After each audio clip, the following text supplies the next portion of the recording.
Well, hello once again, everybody. Got another TTM report. Up to, 13 days in a row now with a success. In this case, multiple successes, and also a purchase and a failure.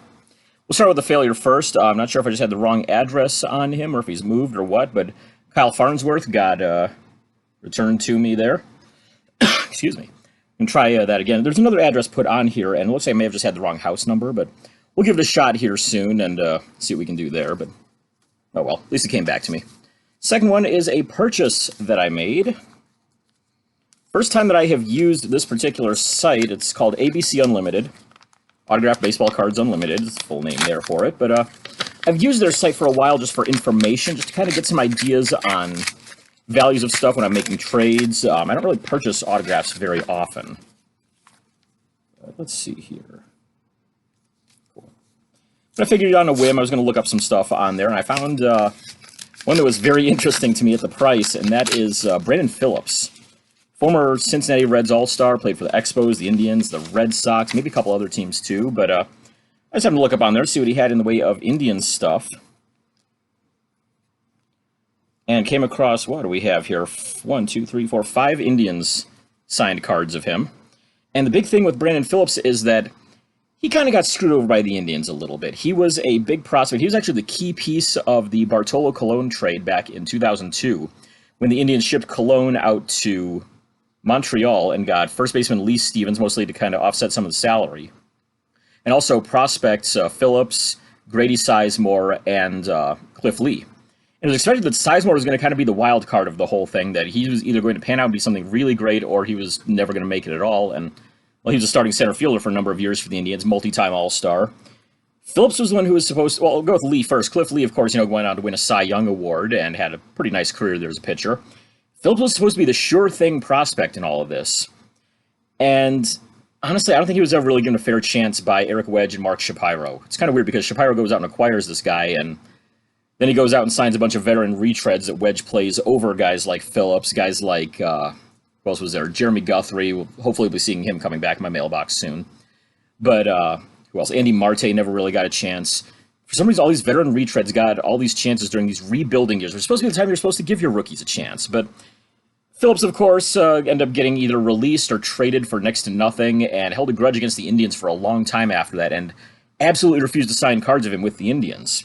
So to be able to come across 5 signed cards of Brandon Phillips for $4, I'll take that deal pretty much any day. But I'll show you right there. There's 1, there's 2, 3, 4, and a 5th one right there. So very happy to pick those up because he really does not sign Indians cards, or at least he didn't for a long time. I don't know if he's lifted that embargo or not. I know Jeremy Guthrie used to scratch out the Indian stuff on his cards and write, go O's or go Rockies, go Royals, whoever he was playing with.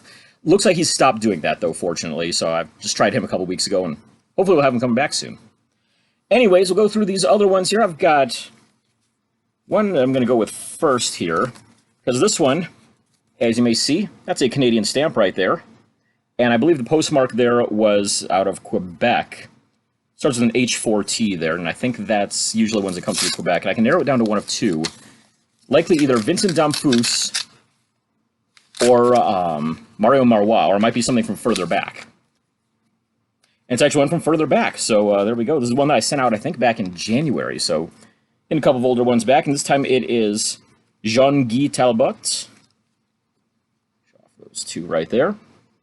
Love getting those old-style Parkhurst ones signed.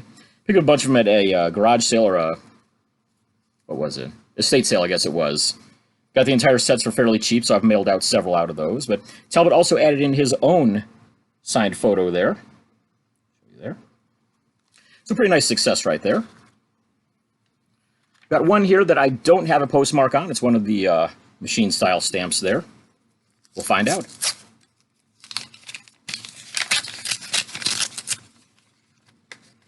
All right, this one is a former Cleveland Indian. This would be Mr. Brian Olkers. About a month or so turnaround time on that one.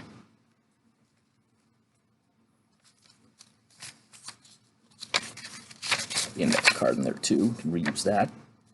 All right, now I've got 3 where I actually have postmarks and can make a reasonable guess. And actually, one of them here, I was even able to see before when I got it on my informed delivery. You can actually see right through the envelope there. Not sure if you can tell on there, but fortunately through there I was able to tell. And this is going to be Steve Garvey right here, which is great because I've been waiting a while for this one. I sent it out, I think it's like June of last year, I think it was. No, not June. September of last year. So it's kind of weird. I've seen some responses from Garvey that have taken, just a couple weeks turnaround. I've written him 3 times over the span of about 14 years, and each time it's taken, what, I think it was 3 months, 6 months, and now 9 months on this one. But yeah, I got 2 set hits right there. Also included some cash with it as well. Nice to be able to get that one back, especially that 72. I was really worried about having lost that. It's his second year card there, and a high number too, so it's kind of tough to find at times. But really great to get those ones back. Very happy with that. Next one up we've got is postmarked with the Metroplex of Michigan there, which I think is kind of Detroit area. Has info about a podcast on the back of it.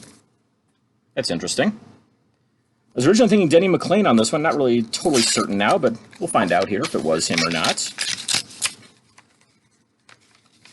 And that is exactly who it is.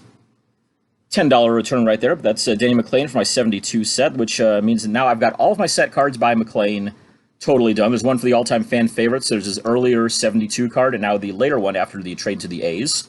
Also, he added, of course, his 31-6 1968 record on it. And as a bonus, he also signed the index card that was in there, too.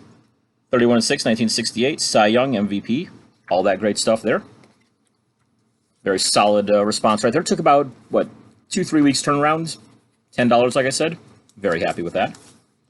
And the last one, this one is postmarked Tampa, St. Petersburg, Florida. So many Florida ones that I've sent out recently, so this could be just about anybody. And that's one of the ones that I thought it might be. Sent back 1 out of 3 signed, but it's Lee Elia, former manager of the Phillies and the Cubs. Kind of surprised by that. Usually he's a multiple signer, but sent 2 copies of that 88 and also 187 Topps traded, which unfortunately went unsigned, but got the 1 out of him. Pretty happy with that. So once again, another day of some great successes in the mailbox. And if you want to find out more about how to go about getting some of your cards signed, go to sportscardforum.com, check out the TTM Manager section.